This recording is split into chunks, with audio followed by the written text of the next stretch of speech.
ilustrado de una manera tan sencilla pero a la vez tan profunda en la realidad de los abusos sexuales a menores en la Iglesia. Ahora nos centramos en este momento en el aquí y ahora de la Iglesia española.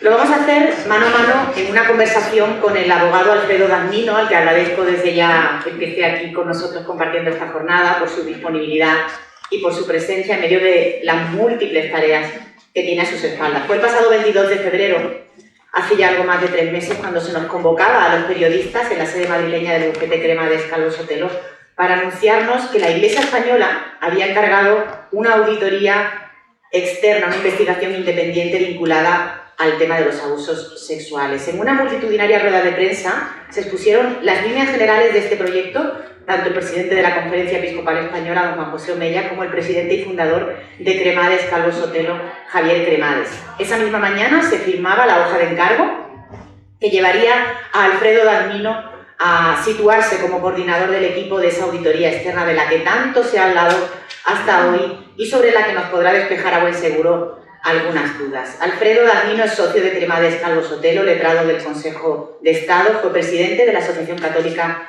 de Propagandistas y es secretario general de la Fundación Educatio Servanda. Sé que cualquier aproximación a su currículum, como se pueden imaginar, siempre se va a quedar corta, pero al menos son unas pinceladas que nos ayudan a situarnos. Alfredo, bienvenido, muchas gracias. Muchas gracias a ti y gracias a CPC, al Instituto Superior Pastoral. Muchísimas gracias por la invitación, es un placer estar aquí hoy con vosotros. Cuéntenos qué es y qué no es la auditoría externa que les han encargado los obispos españoles. Bueno, yo creo que más allá de todas las cosas que se oyen, antes hablaba don Luis Argüello del ruido mediático y del ruido político, yo creo que es importante concretar con rigor en qué consiste. La Conferencia Episcopal Española, como os recordaba Ana, el 22 de febrero lo que suscribió fue un encargo formal de una suerte de auditoría, se llama así técnicamente, pero visto en su profundidad, es el ejercicio, digamos, de formación de la convicción de una necesidad, de verificar cómo se están haciendo las cosas en el seno de la Iglesia, y fundamentalmente en 3 órdenes. Uno, lo que sería el estado de la cuestión hoy, que tampoco es una tarea fácil, cuál es el estado de la cuestión.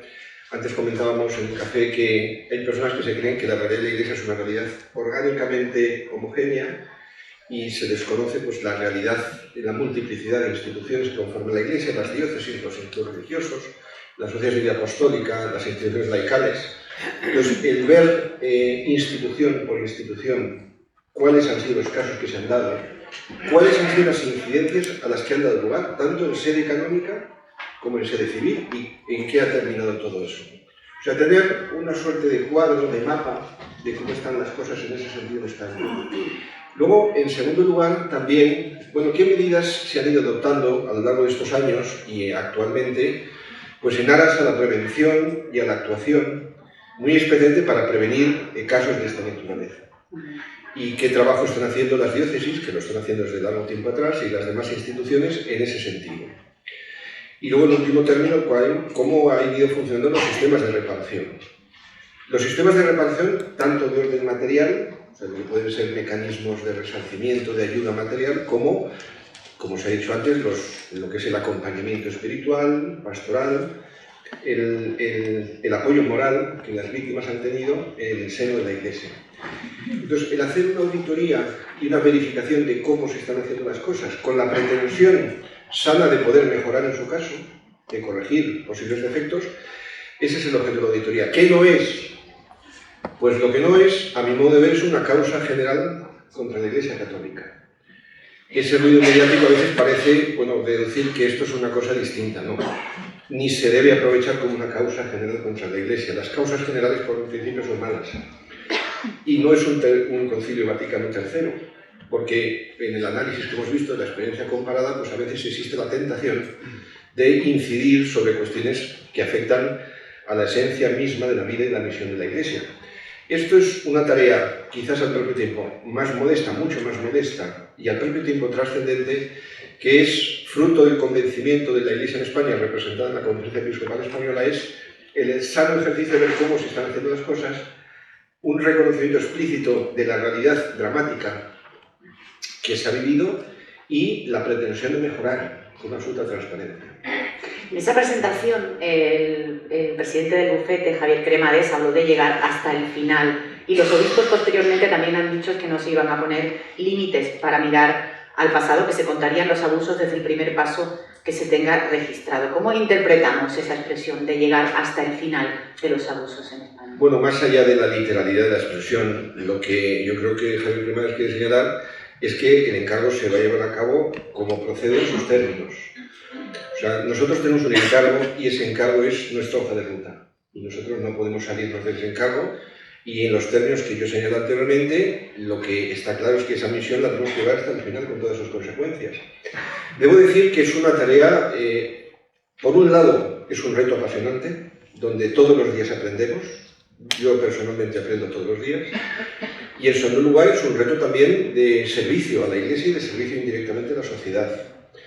Yo creo que la tarea de hacer una prospección, porque muchas veces vemos que en los medios de comunicación o en ciertas instituciones, en la vida civil, se habla de esto, pero la tarea de orfebrería, de ir diócesis por diócesis, orden por orden, conocer en profundidad la realidad de cada diócesis y de cada orden o instituto religioso, verificar esas cuestiones, ver los equipos que se han dedicado a eso, es una tarea muy laboriosa, pero que creo que hasta ahora no se ha hecho. Y es una tarea que arrojará sus resultados. Yo debo decir que la estamos afrontando con plena colaboración de todas las instituciones con las que tenemos ahora mismo interlocución. Es una parte de la labor de prospección, las fuentes eclesiásticas, y tenemos otra serie de fuentes civiles. Estamos contrastando y además hilando muy fino en el manejo de los datos para evitar duplicidades entre diócesis y órdenes religiosas, o incluso entre diócesis, porque a veces hay contingencias entre diócesis. ¿Para qué? Pues para que resplandezca la verdad. Para que resplandezca la verdad con un asiento y con un fundamento en la realidad verificada empíricamente, que es muy importante. Hoy, desgraciadamente, muchas veces leemos, hablamos cosas que no tienen un sustento, muchas veces probatorio. Entonces yo creo que nosotros, que somos profesionales y queremos cumplir con este encargo con rigor, lo que queremos es hacerlo con plena rigor y exigencia y que todo lo que podamos vertir en ese informe tenga un fundamento. El primer obstáculo con el que se han encontrado es el hecho de que se cuestionara la independencia del bufete. Ha salido aquí en algún momento de la mañana ya por esa pertenencia de Javier Cremades al Opus Dei y ha podido ser visto, ¿no?, por parte de la opinión pública como que se es juez y parte al mismo tiempo. Usted también es propagandista. No sé cómo vive esa realidad y cómo lograr que una víctima no crea que esto es un lavado de cara de la Iglesia española, sino que es una acción efectiva, real. Pues ahora yo, si me permite, quiero primero agradecer las palabras del padre Zorner cuando le han preguntado sobre este particular, porque debo decir que a mí personalmente me molesta el tener que afirmar la profesionalidad de los que estamos en el despacho, cualquiera que sea su convicción. En nuestro despacho hay de todo, como hay en la sociedad. Unos, y yo, igual que Javier Cremades hizo una rueda de prensa en esa confesión, yo soy una persona tanto más vinculada que Javier Cremades en el servicio de la Iglesia y es público y notorio. Yo he sido presidente de la Asociación Católica de Propagandistas, del CEU, he estado 11 años de mi vida en COPE, he sido presidente de Radio María. ¿A mí me perjudica en mi independencia en el ejercicio profesional eso? Bueno, yo creo que la libertad de cada uno pensar lo que quiera está por encima, pero yo sí reclamo el prurito de que nosotros estamos trabajando con nosotros rigor, independencia, porque además tenemos la convicción de que nosotros hacemos un servicio pleno a la Iglesia, haciendo nuestro trabajo perfectamente hasta el final y con la realidad con la que nosotros nos hemos encontrado y pudiendo contribuir con nuestro granito de arena que las cosas puedan mejorar en su caso. Y por tanto yo creo que, ahora, evidentemente, pues siempre hay fuerzas, instituciones, poderes actuantes que quieren condenar de antemano nuestro trabajo. Yo creo que nuestra credibilidad está en cumplir estrictamente con el mandato que nos ha hecho la Conferencia Episcopal y hacerlo técnicamente de manera impecable y, como se ha recordado aquí, estamos haciendo, con una mirada y una escucha a las víctimas y a las organizaciones que las agrupan, que lo estamos haciendo desde el minuto 1, con la profundidad que merece. O sea, esto no es simplemente una auditoría técnica, como hay una auditoría financiera o contable o jurídica. Esto es un trabajo que tiene un carácter de auditoría, pero que tiene una profundidad, que exige una sensibilidad especial, un conocimiento de la Iglesia y un contar con todos los interlocutores y los operadores que tenemos en el camino, ¿no? Por tanto, yo estoy muy tranquilo. Somos profesionales, yo estoy acostumbrado a trabajar con ruido mediático y a mí eso, sinceramente, no me afecta. Ha habido sí asociaciones de víctimas que han manifestado pues, su decisión de no colaborar con ustedes por este motivo que mencionábamos o por otros. No sé si en este tiempo que llevan trabajando se ha dado un acercamiento con ellos, una posibilidad de una puerta abierta. Nosotros desde el minuto 1 que asumimos el encargo recibido de la Conferencia Episcopal hicimos varias cosas, entre otras un proceso de inmersión y de estudio en esta realidad, en todos los antecedentes, a nivel de la Iglesia en España y desde el punto de vista comparado. Nosotros abrimos un canal de denuncias donde hemos recibido, tanto por vía telefónica como por correo electrónico y por algún otro cauce, el testimonio de víctimas, luego me referiré a ello, si es posible. Y, en segundo lugar, hemos estado siempre en permanente contacto con las asociaciones. Todas las asociaciones que han querido estar y han venido con nosotros, y yo he sido testigo porque he asistido a 2, 3 y 4 reuniones con varias, han querido estar. Creo que hay alguna que se ha resistido, pero por una razón personal, pero lo que tengo que decir es que todas que han querido estar han estado. Ayer mismo tuvimos una reunión del Consejo Asesor y asistieron 3. Y estuvimos 4, casi 5 horas escuchando el testimonio de quienes están haciendo la labor de asistencia a las víctimas en esas asociaciones, que unas son, digamos, regionales y otras son nacionales, y para nosotros es un instrumento muy importante también para conocer en profundidad la realidad que tenemos por delante, ¿no? ¿Es posible desvelar cuántas víctimas se han puesto en comunicación con ustedes? Pues absolutamente. Los contactos que ha habido por correo electrónico, por llamadas o por algún contacto personal no llegan a 60, de las cuales apenas la mitad se refieren a casos de abusos en el seno de la Iglesia directamente. Es muy curioso porque esto que digo pone en manifiesto que hay una realidad que está muchas veces oculta también en la sociedad de personas que han sufrido abusos, que no se conoce y que tienen la necesidad de tener interlocutor. No son ni una, ni dos, ni tres las personas que se han puesto en contacto con un despacho que simplemente necesitaban tener un interlocutor, alguien que les escuchase. Y preguntándoles expresamente por una cuestión de rigor, los hechos que usted nos traslada tuvieron lugar en el seno de una realidad de la Iglesia, un colegio, una... No tiene nada que ver con la Iglesia, pero teníamos la necesidad de llamar. Sabemos que esto se refiere solo a los abusos en el seno, en el ámbito de la Iglesia. Entonces, ahí hay una realidad social, porque lo que no podemos es llevarnos a engaño. Yo creo que lo ha dicho el padre Zoller, con muy buen criterio y con acierto, basta que haya un caso para que sea un drama en el seno de la Iglesia, pero si queremos servir de verdad a la sociedad y de verdad, esto hay que situarlo en un contexto mucho más amplio. Y eso no desvirtúa ni la necesidad de esa labor de purificación en el seno de la Iglesia, pero sí tener en cuenta que la realidad es mucho más amplia, que hay ámbitos en los que desgraciadamente los casos son cuantitativamente mayores y eso no lo hace ser menos importante lo de la Iglesia, y lo estamos viendo precisamente en estas semanas. Pero respondiendo a su pregunta, no llegan a 60 y la mitad aproximadamente se refieren a casos relacionados con la Iglesia, y los estamos contrastando con los datos de algunos dosieres que han circulado por la sociedad y con los datos reales que nos estamos contrastando de las diócesis y de las órdenes y las congregaciones religiosas. Comprender, imagino, como usted decía, la realidad de los abusos en toda su extensión ayuda, ¿no?, a esa investigación en el caso concreto de la Iglesia. También comprender lo que han hecho otras conferencias episcopales, por ejemplo, la investigación llevada a cabo por la Iglesia española llega después de otras que ya han iniciado el camino, como la Iglesia alemana, con pues, bastante reconocimiento, o en otros casos como la francesa, con unas cifras extrapoladas que parece que no corresponden demasiado con la realidad. ¿Cuál es la metodología de trabajo que están utilizando ustedes y cómo está trabajando ese equipo internacional de 28 profesionales? Pues lo explico muy brevemente. Nosotros desde el minuto 1 lo que hicimos, como dije antes, fue primero un proceso de inmersión en la realidad que se nos había encomendado, porque es una realidad muy transversal que requiere profesionales de diverso tipo, no solo juristas, sino no solo un enfoque estrictamente jurídico, y es una realidad también multidisciplinar. Entonces quisimos hacer ese proceso de inmersión con toda una recopilación de antecedentes sobre la materia y muy especialmente estar muy atentos al detalle de lo que ha ocurrido en lo que hemos llamado la experiencia comparada. Lo que ha sido la realidad en los Estados Unidos, en Australia, en Canadá, en Bélgica y más recientemente en Francia y en Alemania. Y yo creo que, aunque también ese ruido mediático al que antes se aludía quiere, digamos, inducir a que esto se sitúe en un contexto parecido. Yo creo que el encargo que ha hecho la Conferencia Episcopal responde a un modelo inédito que no tiene nada que ver con el alemán, ni con el francés, ni con otros.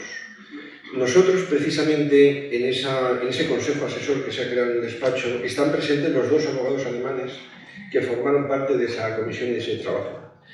Estuvimos 2 días haciéndoles un interrogatorio, un tercer grado, con muchísimo detalle de cómo se trabajó. Estamos hablando de un encargo de 2 diócesis alemanas, de 2 diócesis exclusivamente, y nos contaron toda la metodología, todos los avatares que habían tenido. Y efectivamente, a resultas de esa conversación y de otras que hemos tenido también con la realidad francesa, este es un modelo distinto. Este es un modelo distinto, tanto metodológico como desde el punto de vista de lo que es los objetivos.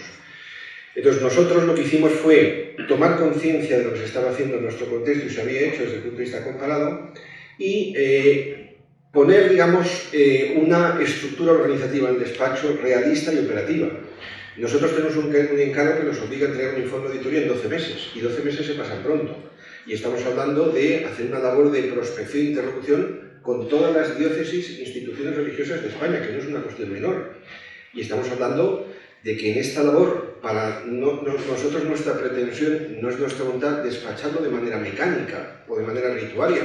Nosotros tenemos reuniones de 2 o 3 horas con los obispos y con los equipos de cada diócesis. Unas son presenciales, otras son telemáticas, en una primera ronda. Debo decir que pedimos información rigurosa sobre unos puntos que los mandamos con antelación y nos envían, pedimos que tengamos soporte documental. Y estamos haciendo esa labor de recopilación y avanzando en la interlocución con todas las diócesis. Paulatinamente nos hemos visto, como decía antes, con todas las asociaciones, estamos atentos a ese canal de denuncias y estamos, primero, garantizando la confidencialidad de todos los datos, eso quiero decirlo también con especial énfasis, tanto la documentación que se nos entrega, que está sujeta a reserva en esa difusión, como los datos personales que aparecen están sujetos a un protocolo riguroso y exigente con arreglo a lo que es la legislación vigente. Y lo que hemos querido es programar en unos meses las visitas a todas las diócesis españolas y las visitas a las órdenes y a las congregaciones religiosas. Quiero decir que en este sentido, primero ha sido una pieza clave don Luis Argüello, como secretario general de la conferencia, porque ha dicho una cosa antes el padre Zollner que es muy importante y que yo creo que en esto es una cosa que queda, que es una colaboración intraeclesial muy importante. Es decir, que en el seno de la conferencia episcopal, a través de la secretaría, se genere una acción concertada con todo el mundo de los religiosos a través de Confer y de su secretario general, que está haciendo una labor excepcional, y las realidades diocesanas, que es muy importante. Y además, yo he tenido la oportunidad de testarlo eso en las visitas con todos los obispos. O sea, hay una cierta mentalidad en relación con esto, digamos, supradiocesana de colaboración, y yo creo que eso es fruto primero, de la importancia que tiene este asunto, que no es menor para la Iglesia en España y para la Iglesia universal, pero como metodología de trabajo, y lo estamos viendo. Vamos a hablar de esta metodología en extensión y en profundización. En extensión, Saúl, por ejemplo, nos hace llegar una pregunta que yo creo que viene bien introducirla ahora, sin esperar a la parte de preguntas. La auditoría va a echar la vista atrás para rastrear los abusos, pero ¿hay una fecha determinada desde la que se parta? ¿Cómo se define ese desde cuándo?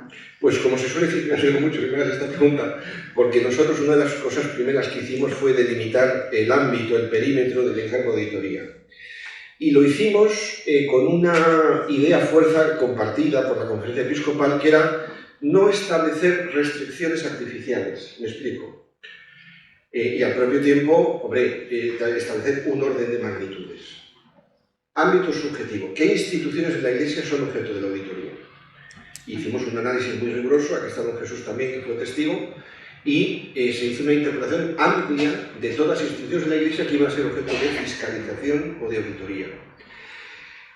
Incluso desde el punto de vista de la condición de los victimarios, o sea, presbíteros, religiosos ordenados o no, y laicos. Laicos, estableciendo unos criterios reglados de laicos, o bien que tienen una misión canónica o que ejercen una profesión, dignidad o oficio relacionado con la Iglesia. Porque no podemos perder de vista que hay obras pastorales y apostólicas donde sirven laicos o catequistas en las diócesis o en las parroquias que pueden haber estado incursos en situaciones de esta naturaleza. Entonces ha sido un amplio. Y luego, respecto a las víctimas, teníamos claro que eran menores de edad o mayores de edad en situación de especial vulnerabilidad, con arreglo también a unos criterios. El ámbito objetivo hemos querido ser también flexibles, en el sentido de no tener solo, digamos, la legalidad positiva penal de los delitos de abusos sexuales, sino comportamientos que desde esta perspectiva son impropios o no se compadecen con la moral y que desde ese punto de vista pues tampoco supongan restricciones artificiales. Y por responder más directamente a la pregunta, el tiempo. Curiosamente, la Comisión Francesa y Alemana acotó en el tiempo, desde los años 40 o los años 50, y nosotros expresamente no hemos querido establecer una fecha. Y lo que hemos querido es que la propia dinámica de la noticia de casos o de las denuncias formuladas nos determine nuestro trabajo. Evidentemente, por razones de la naturaleza de las cosas, pues eso tiene sus límites, pero no hemos establecido ningún tipo de límite en este sentido. Y en la petición de información que se hacen a todos los obispos diocesanos y a las órdenes y a las congregaciones religiosas se habla de casos históricos, casos recientes que estén cerrados, o bien en las causas canónicas o en los procesos civiles ante las autoridades del Estado, ante la jurisdicción penal, y en tercer lugar, los asuntos vivos. Esa es nuestra petición de información y sobre esa base hacer esa radiografía a lo que hemos aludido. En cuanto a la profundización, a ahondar en la realidad de los abusos, Alfredo, ante esta lacra, la Iglesia se le acusa también de encubrimiento, nos lo ha recordado antes Hans Zollner, de tapar como una nueva forma de revictimización de las víctimas. En estos meses se ha hablado mucho de los archivos históricos y secretos de las congregaciones, de las diócesis, incluso de una posible falta de colaboración. No sé si ustedes han percibido esa realidad. Vamos a ver, esto de los archivos secretos tiene mucho morbo, o sea, en los medios de comunicación. Pero la realidad, y yo ayer lo decía ante la comisión, el presidente de la firma me pidió que hiciese un informe como relator de todo lo que hemos hecho hasta ahora, y lo dije, y digo, siento estropear a algunos un buen titular con la verdad, y la verdad es que nosotros no estamos teniendo ningún problema en obtener información. Y debo decir que delante de mí se me han exhibido tomos y legajos procedentes del archivo secreto de esa diócesis.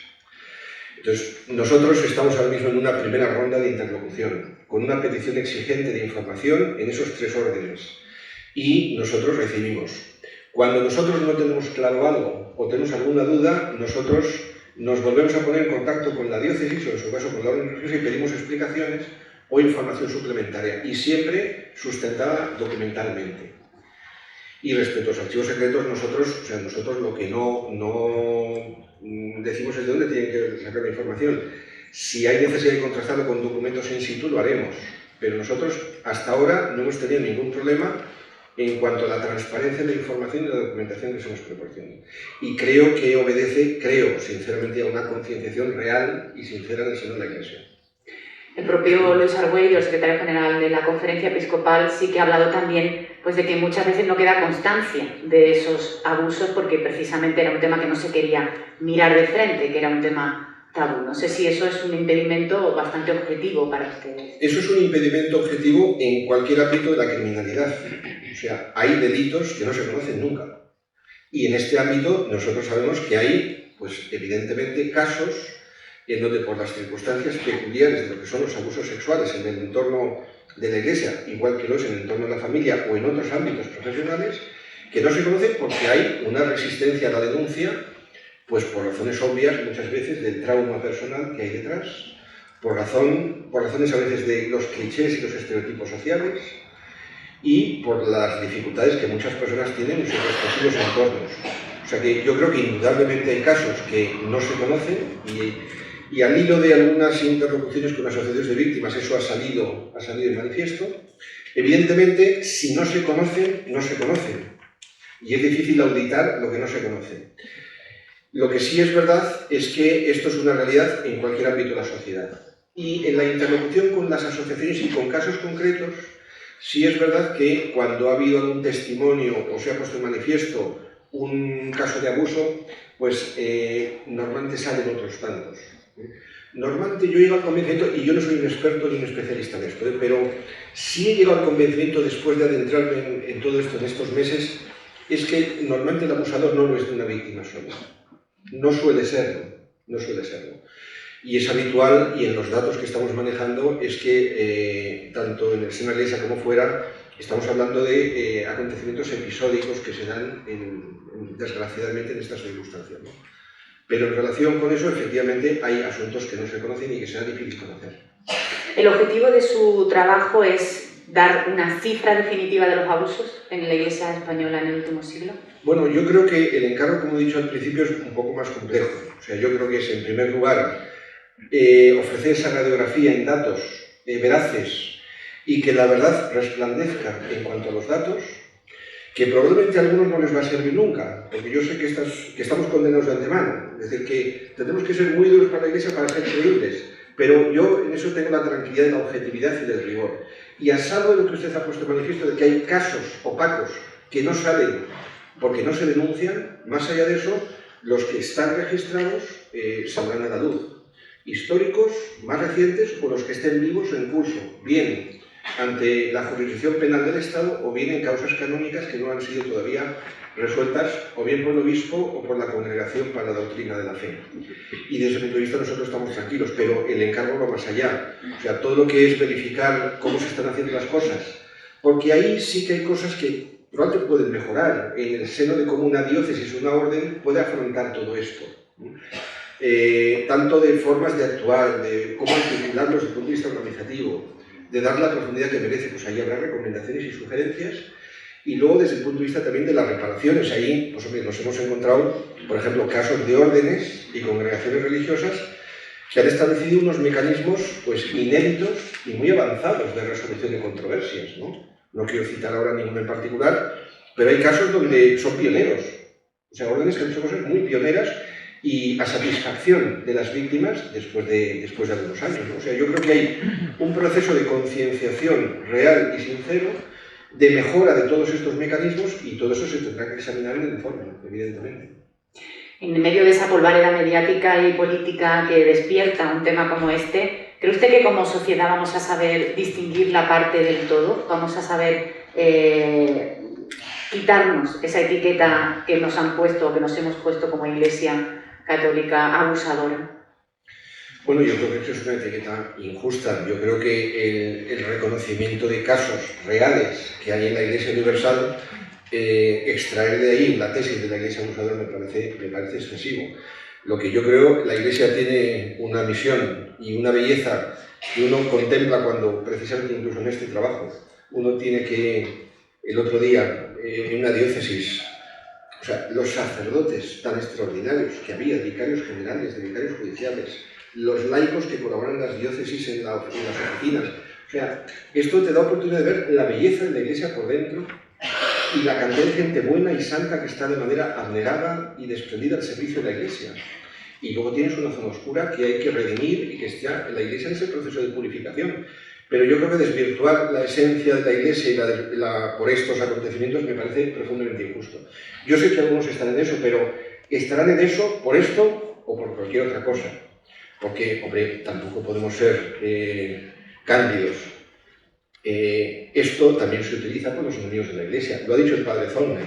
Eso no desvirtúa, como bien ha dicho él, el que la Iglesia tenga que afrontar ese camino de purificación, pero tampoco podemos perder la vista y la candidez de que, hombre, nosotros hemos podido también obtener información de cómo ciertas cosas se han puesto en circulación y a veces con poco rigor y con poca exigencia. Y ciertos dosieres pues tienen errores en la identificación de las víctimas o incluso en los lugares en donde se han localizado.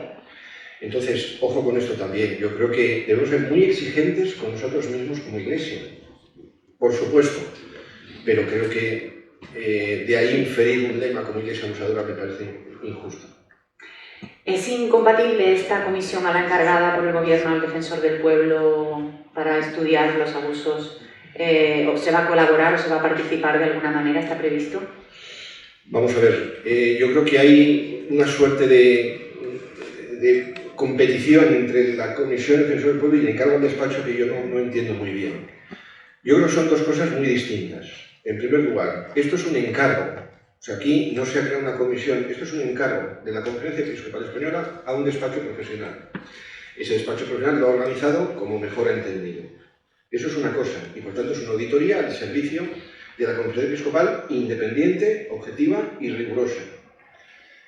Lo que se ha hecho en otros ámbitos del Estado es una cosa muy distinta. Yo quiero recordar aquí que lo que ha hecho el Estado es una cosa inédita en los sistemas comparados, que es aprobar una proposición no de ley que investiga la Iglesia. Yo no creo que hubiese una proposición no de ley que investigase los abusos en la República de Francia, porque la Iglesia es un sujeto de derecho internacional. Bueno, más allá de eso, y las cuestiones que podrían cuestionar la validez jurídica, lo cierto es que hubo una primera proposición de ley que pretendió crear una comisión parlamentaria de investigación. Esa proposición de ley venía suscrita por 3 grupos parlamentarios de Esquerra Republicana de Cataluña, Podemos y Bildu, si no recuerdo mal. Esa proposición de ley quedó varada en el sentido de que se votó en contra por parte de los demás grupos parlamentarios y no se aprobó. Pero había otra que se introdujo antes de rechazarse la anterior y que probablemente guarda relación, en la que estaba suscrita por el Grupo Parlamentario Socialista y por el Grupo Parlamentario del Partido Nacionalista Vasco. Entonces, esa proposición de ley es una proposición de ley curiosa porque encomienda al defensor del pueblo la investigación de los abusos en el ámbito de la Iglesia. El defensor del pueblo, lo digo por los aquí presentes, tiene una misión en nuestra Constitución como tutor de los derechos y libertades de los ciudadanos. Y el objeto de su investigación son los poderes públicos del Estado. Entonces, es una proposición de ley curiosa porque entra en fricción con la propia ley orgánica que regula el defensor del pueblo. Pero bueno, esto nadie lo ha puesto en tela de juicio y está ahí. Lo cierto es que se ha aprobado. Yo desconozco ahora mismo en qué estado se encuentra la Comisión del Defensor del Pueblo. Lo cierto y verdad es que es algo inédito. Es algo inédito y que pasa desapercibido, porque no deja de ser también una discriminación. Yo creo que eso no va en perjuicio de lo que tiene que hacer la Iglesia, pero estamos haciendo un análisis porque usted me lo ha preguntado. ¿Se imagina alguien aquí presente que el Congreso de los Diputados aprobase una proposición de ley para investigar a un grupo étnico? ¿O los delitos que puedan desarrollarse un grupo étnico? Sería inadmisible y nos hablaríamos a lo mejor de racismo. Sin embargo, eso se ha hecho con la Iglesia. Entonces, a mí eso no me perturba en absoluto desde el punto de vista del trabajo profesional. Yo estoy respondiendo una pregunta y como jurista pues hago esta elucubración. Creo que es cuestionable desde el punto de vista jurídico. Ahora bien, esta suerte de competición, nosotros estamos a lo nuestro y el defensor del pueblo que cumpla con su mandato de la mejor manera posible. Y en ese sentido, pues no tengo nada más que decir. Nosotros cumplimos con nuestro trabajo al margen de eso. Colaboración. Vamos a ver, nosotros respondemos ante la Conferencia Episcopal Española y nosotros no tenemos una interlocución directa con el defensor del pueblo, no tendría sentido. Dicho lo cual, nosotros, la Conferencia Episcopal, puede pedir nuestro asesoramiento, nuestro apoyo en lo que sea menester, pero nosotros interlocución directa no tenemos ni vamos a tener.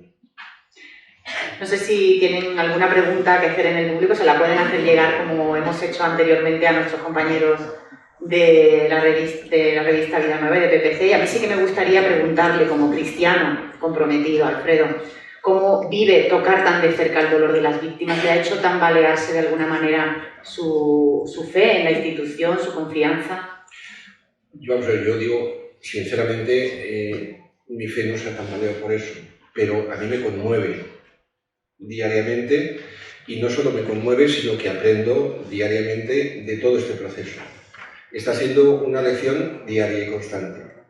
Y creo que esa labor de escucha a la que se refería el padre Zollner antes me parece que es muy importante.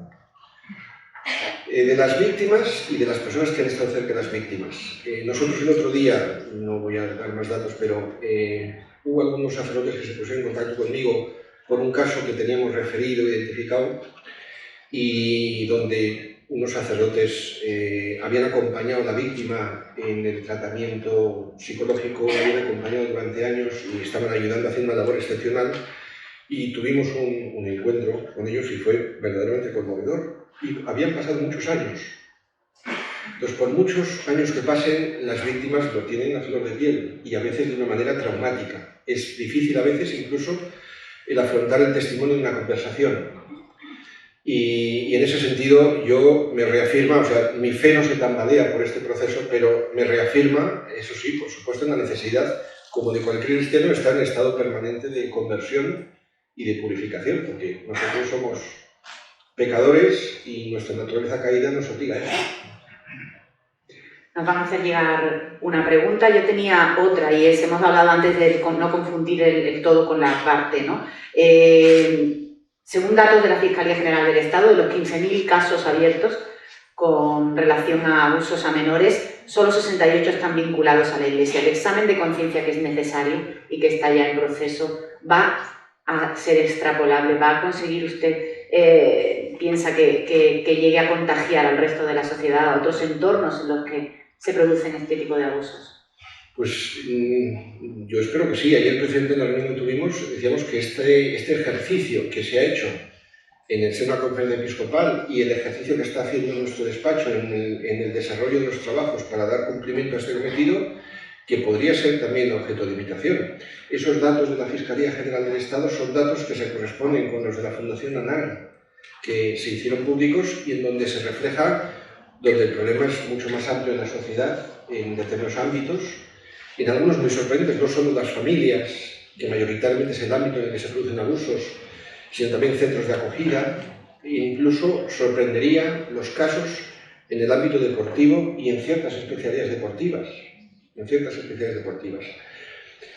Y claro, me habla de la Fiscalía General del Estado. La Fiscalía General del Estado, la anterior Fiscal General del Estado, María José Segarra, y yo lo viví muy de cerca por otros motivos, encargó a todos los fiscales superiores son los fiscales territoriales que tienen la jefatura de las fiscalías en las comunidades autónomas, y encargó a través de una circular la información de todos los casos de abusos sexuales en España, sin distinción.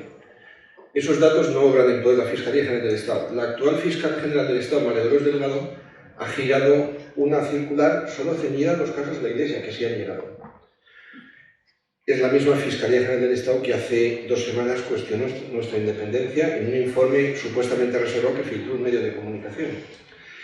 Yo, sinceramente, creo que desde el punto de vista de la información que a veces se publica, creo que hay que tener muchas reservas en cuanto al rigor. Pero esa concreta está compartida con esa fundación que pone en manifiesto una proporción similar en los datos.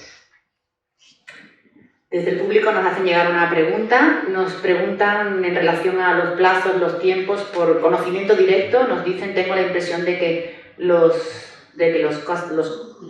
casos caen en el limbo del silencio, sin diálogo, sin interlocución, se escribe y no se recibe respuesta. ¿Pero eso en qué ámbito? En el ámbito de las denuncias, entiendo, ¿no? De los abusos por parte de las víctimas. Bueno, nosotros de lo que son los casos que estamos verificando en el seno de la Iglesia, las denuncias que están identificadas, sobre todas las denuncias se pide un seguimiento hasta el momento actual.